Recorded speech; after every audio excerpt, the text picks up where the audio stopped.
Dear students and respected viewers, myself Deepak Kumar Thakur, Guest Assistant Professor, Kamla Rai College, Gopalganj, affiliated with Jayprakash University, Chhapra. विद्यार्थियों, हम लोग जो चालुक्य वंश से संबंधित चर्चा कर रहे थे, उसी क्रम में आज हम लोग जो वातापी के चालुक्य थे, जिसमें हम लोगों ने अब तक देखा था कि चालुक्य वंश की स्थापना पुलकेशिन ने किया था। पुलकेशिन प्रथम ने, हालांकि दो महाकूट अभिलेख में दो अन्य शासकों का चर्चा मिलता है, जय सिंह और रणराग। फिर पुलकेशिन द्वितीय के पुत्र कीर्तिवर्मन शासन किया, कीर्तिवर्मन प्रथम, फिर मंगलेश, उसके बाद पुलकेशिन द्वितीय, और फिर विक्रमादित्य प्रथम, विनयादित्य, फिर विजयादित्य। और अब आगे हम लोग चर्चा करेंगे विक्रमादित्य द्वितीय और कीर्तिवर्मन द्वितीय के संबंध में। हम देखते हैं कि पुलकेशिन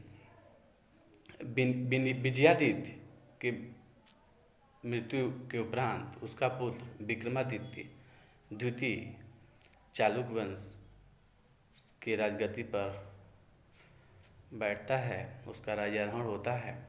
और हम देख रहे हैं कि जो अभिलेखी साक्ष्य हैं उससे पता चलता है कि जो विक्रमादित्य द्वितीय था वह 733 से 745 या 47 ईस्वी तक शासन किया, और यही बड़ा महाप्रतापी महान राजा था, प्रतापी राजा था।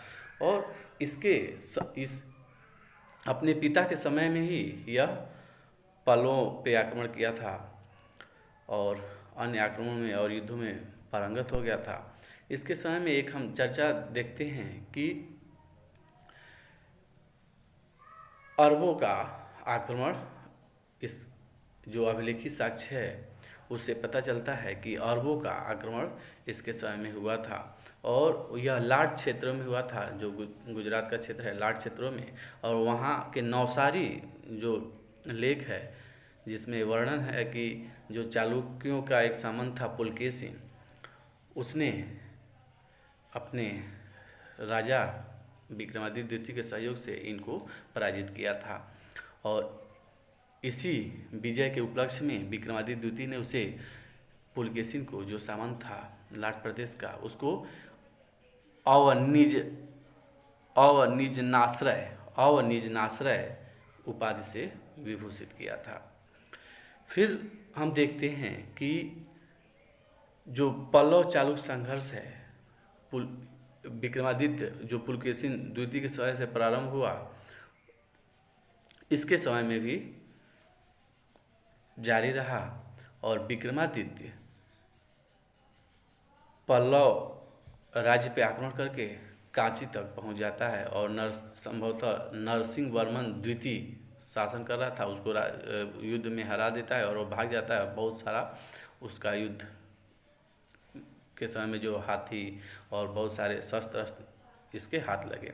यह जब कांची में प्रवेश किया तो उसे कांची में लूटपाट नहीं किया, और वहाँ बहुत सारे मंदिर हैं, उनके जो धन संपत्ति थे उसको भी नहीं लूटा, क्योंकि एक जो राज सिंहेश्वर मंदिर है, वहाँ एक लेख से यह पता चलता है कि इसने मंदिर के धन को, मंदिरों को वापस कर दिया, ब्राह्मणों इत्यादि को दान दिया, वहाँ की जनता को भी सताया नहीं। और इस प्रकार वह जो नरसिंह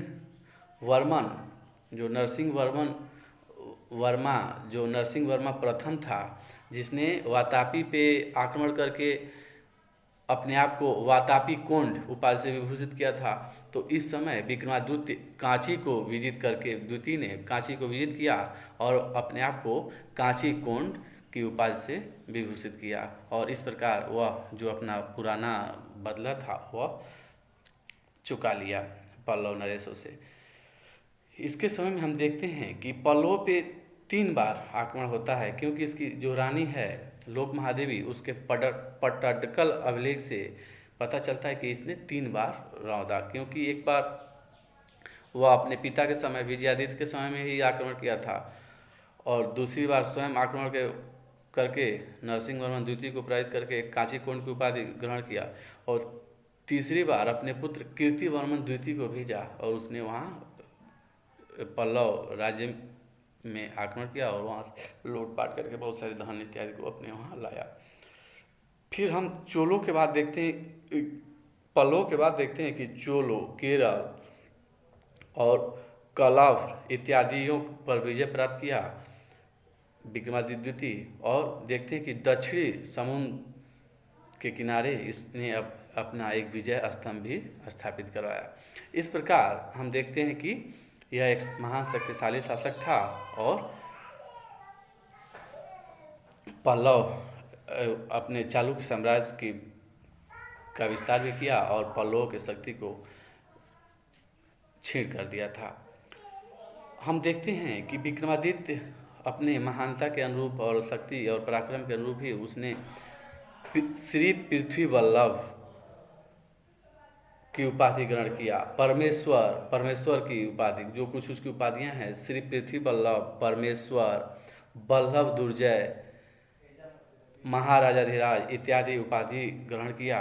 और वह स्वयं एक महान निर्माता था, क्योंकि इसके समय में उसकी दो रानियाँ जो कि सगी बहनी थीं और है के कलचुरी वंश की कन्याएं थीं, लोक महादेवी और त्रैलोक के महादेवी, इन दोनों ने मंदिरों का निर्माण करवाया, जिसमें लोक महादेवी ने जो लोकेश्वर मंदिर का निर्माण करवाया जिसे विरूपाक्ष भी कहा जाता है, और त्रैलोक महादेवी ने त्रैलोकेश्वर मंदिर का निर्माण करवाया।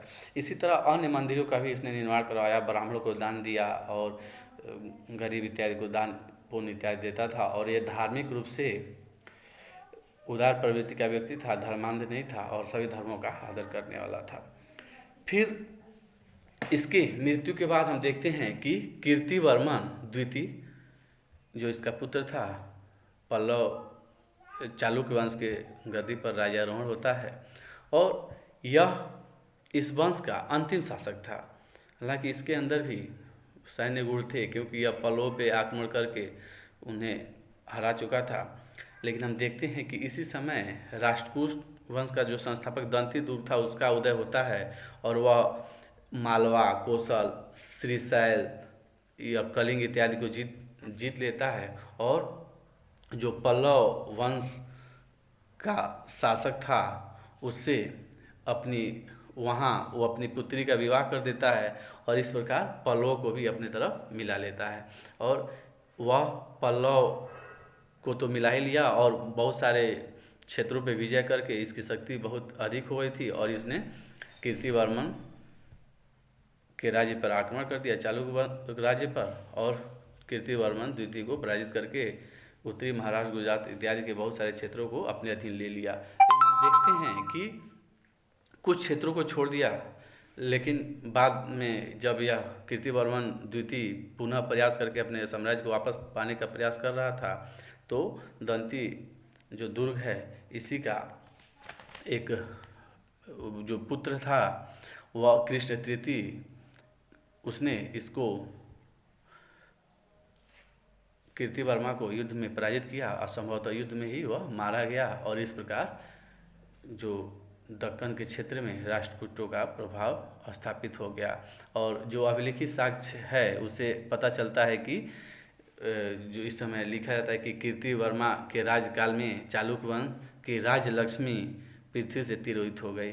इस प्रकार हम अभिलेखित साक्ष्य से भी इस तथ्य की पुष्टि कर सकते हैं। इस प्रकार हम देख रहे हैं कि कीर्तिवर्मा द्वितीय 757 ईस्वी के लगभग उसका राज चला और उसके बाद से इस पे राष्ट्रकूटों का आधिपत्य हो गया।